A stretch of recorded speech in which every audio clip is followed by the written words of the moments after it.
श्री भगवान बोले, कर्म फल की लालसा न लेकर जो अपना कर्तव्य कर्म करता है वह सन्यासी तथा योगी है।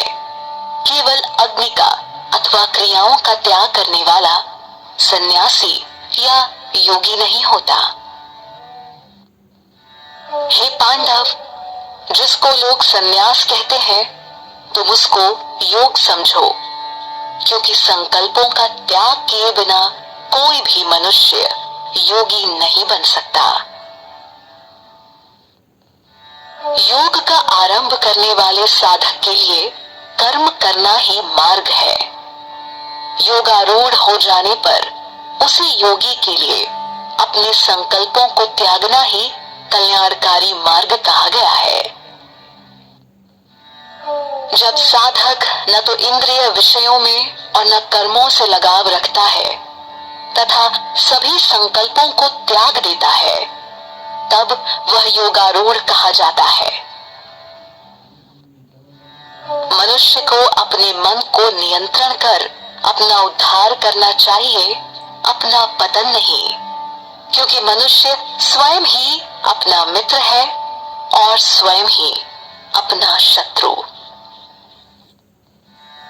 जिसने इंद्रियों को अपने वश में कर लिया है वह पुरुष अपना ही मित्र है, परंतु जो मन द्वारा अपनी इंद्रियों और शरीर को अपने वश में करने में असमर्थ है वह पुरुष स्वयं ही अपना शत्रु समान है।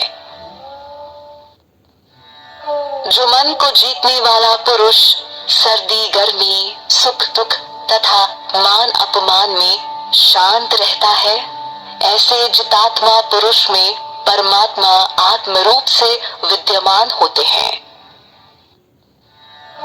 जिसका अंतःकरण ज्ञान तथा आत्म अनुभूति से तृप्त है, जिसने इंद्रियों को अपने वश में कर स्थिरता अपना ली है तथा वह मिट्टी के ढेले पत्थर और सोने में समान भाव रखता है, ऐसा योगी योगारूढ़ कहा जाता है।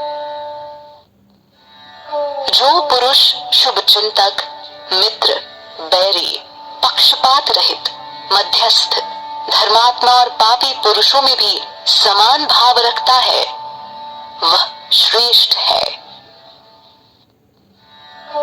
योगी पुरुष को अपने शरीर और मन को नियंत्रित कर एकांत स्थान पर अकेले रहते हुए कामना और संग्रह भाव से मुक्त होकर निरंतर मन को परमात्मा में लगाए रखना चाहिए। साफ सुथरे स्थान पर जो न अधिक ऊंचा हो और न अधिक नीचा, पहले कुश घास फिर मृग छाल और उसके ऊपर एक वस्त्र बिछाकर अपना आसन तैयार करके उस आसन पर बैठकर चित्त और इंद्रियों को वश में रखकर मन को एकाग्र करके आत्म शुद्धि के लिए योग का अभ्यास करना चाहिए। शरीर सिर और गर्दन को सीधा रखकर तथा दिशाओं को न देखकर केवल अपनी नासिका के अग्रभाग को देखते हुए साधक को शांत निर्भय और ब्रह्मचर्य व्रत में स्थित होकर मन को संयम करके मेरी शरण में आकर मन को मुझ में लगाकर बैठना चाहिए। इस प्रकार संयमित मन का योगी मन को स्थिर करने का सदा प्रयास करता हुआ मुझ में स्थित परम मोक्ष को प्राप्त होता है। हे अर्जुन, यह योग उस पुरुष के लिए संभव नहीं है जो अधिक खाने वाला है या बिल्कुल न खाने वाला है तथा जो अधिक सोने वाला है या सदा जागने वाला है। दुखों से मुक्ति दिलाने वाला यह योग तो उन्हीं को सिद्ध होता है जो आवश्यकता अनुसार आहार विहार करने वाले, कर्मों में यथा योग्य तथा यथा योग्य सोने और जागने वाले होते हैं। जब पूर्ण रूप से अपने वश में किया हुआ साधक का चित्त आत्मा में स्थित हो जाता है, तब अनेक कामनाओं से मुक्त होने वाला साधक योगायुक्त कहलाता है। जिस प्रकार स्थिर वायु वाले स्थान में रखे दीपक की लौ स्थिर होती है, उसी प्रकार योग का अभ्यास करते हुए योगी का चित्त भी परमात्मा के ध्यान में स्थिर हो जाता है। जब योग के अभ्यास से चंचल चित्त शांत हो जाता है, तब आत्मा स्वयं ज्योति स्वरूप में आत्मा को देखकर आत्मा में ही संतुष्ट हो जाती है। इस अनंत सुख जो कि इंद्रियों द्वारा अनुभव से परे है तथा शुद्ध बुद्धि द्वारा ग्रहण करने योग्य है, इसमें स्थिर होकर वह ध्यान योगी फिर कभी तत्व से विचलित नहीं होता। जिससे लाभ प्राप्त होने पर उससे अधिक उत्तम कुछ भी प्राप्त न लगे, उस स्थिति में होने पर वह बड़े भारी दुख से भी विचलित नहीं होता है। ऐसी स्थिति जिसमें दुख उसे स्पर्श भी न कर सके को ही योग कहते हैं। ऐसे योग का अभ्यास बिना उकताए हुए चित्त से निश्चय पूर्वक करना चाहिए। संकल्प से उत्पन्न होने वाली सभी कामनाओं का पूरी तरह त्याग करके और मन के द्वारा इंद्रियों को सभी ओर से हटाकर धैर्य से बुद्धि के द्वारा संसार से धीरे धीरे ध्यान हटाकर और मन को परमात्मा स्वरूप में स्थित करके फिर कुछ भी न सोचें। जहां जहां यह चंचल और अस्थिर मन विचरण करता है, वहां वहां से इसे हटाकर परमात्मा में ही लगाना चाहिए। जिसका मन शांत है, जो पाप रहित है और जिसका रजोगुण शांत हो चुका है, ऐसे ब्रह्म रूप हुए योगी को उत्तम सुख प्राप्त होता है। इस प्रकार अपने मन को सदा परमात्मा में लगाता हुआ पाप रहित योगी सुख पूर्वक ब्रह्म स्पर्श का परम सुख प्राप्त करता है। ध्यान योग से युक्त अंतःकरण वाला योगी अपने स्वरूप को सभी प्राणियों में देखता है और सब प्राणियों को अपने स्वरूप में देखता है।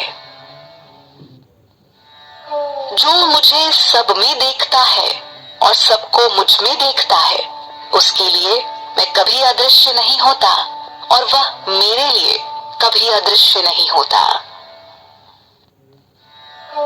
जो योगी एकत्व भाव में सभी प्राणियों में स्थित जानकर मुझे भजता है, वह योगी सब कुछ करता हुआ भी मुझ में स्थित रहता है।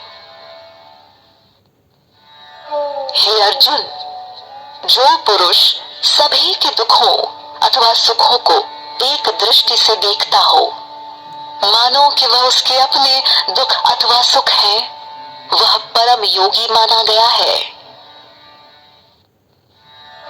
अर्जुन ने कहा, हे मधुसूदन, मैं आपके द्वारा बताए गए एकत्व भाव वाले योग को समझ नहीं पाया हूँ। मुझे यह स्थिति चिरस्थायी नहीं प्रतीत होती, क्योंकि हमारा मन चंचल है। क्योंकि हे कृष्ण, यह मन चंचल अस्थिर स्वभाव का बलवान और जिद्दी है। इसे वश में करना मैं वायु को वश में करने की तरह कठिन मानता हूँ। श्री भगवान बोले, हे महाबाहो, निःसंदेह यह मन चंचल और कठिनता से वश में होने वाला है, किंतु हे कौन्तेय, इसे अभ्यास और वैराग्य के द्वारा वश में किया जा सकता है। मैं मानता हूँ कि जिसका मन वश में नहीं है, उसके लिए योग प्राप्त करना कठिन है, परंतु अपने मन को वश में करके सही उपायों का प्रयोग कर प्रयत्नशील पुरुष को अवश्य योग प्राप्त हो सकता है। अर्जुन बोले, हे कृष्ण, जिसकी योग में श्रद्धा तो है किंतु मन उसके वश में नहीं है, ऐसी अवस्था में वह यदि योग से विचलित हो जाता है तो वह योग सिद्धि को प्राप्त न करके किस गति को प्राप्त करता है? हे महाबाहो, क्या वह साधक ब्रह्म प्राप्ति के मार्ग से विचलित व निराश्रित होकर छिन्न भिन्न मेघ की भांति दोनों कर्म अथवा ज्ञान के मार्ग से भटक कर नष्ट तो नहीं हो जाता? हे कृष्ण, मेरे संदेह का पूर्ण रूप से निवारण कीजिए, क्योंकि संदेह का निवारण करने वाला आपके सिवाय दूसरा कोई नहीं हो सकता। श्री भगवान बोले, हे पार्थ, उस पुरुष का न तो इस लोक में और न ही परलोक में नाश होता है, क्योंकि शुभ कर्म करने वाला कभी दुर्गति को प्राप्त नहीं होता।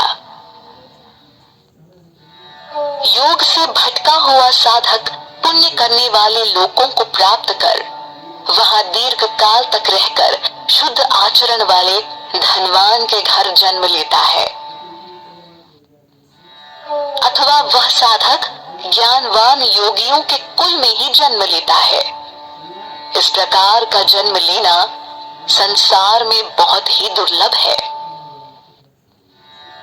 हे कुरुनंदन, वह पुरुष अपने इस नए जन्म में पूर्व जन्म के ज्ञान से संपन्न होकर पूर्ण सिद्धि के लिए उससे भी अधिक प्रयत्न करता है। उसी पूर्वाभ्यास के कारण वह साधक भोगों के परवश होता हुआ भी योग की ओर आकर्षित होता है। योग का यह जिज्ञासु वेदों का अनुसरण करने वाले से उत्तम माना जाता है, परंतु प्रयत्न पूर्वक अभ्यास करने वाला साधक सब पापों से शुद्ध होकर अनेक जन्मों के प्रभाव से पाप रहित होकर परम गति को प्राप्त करता है।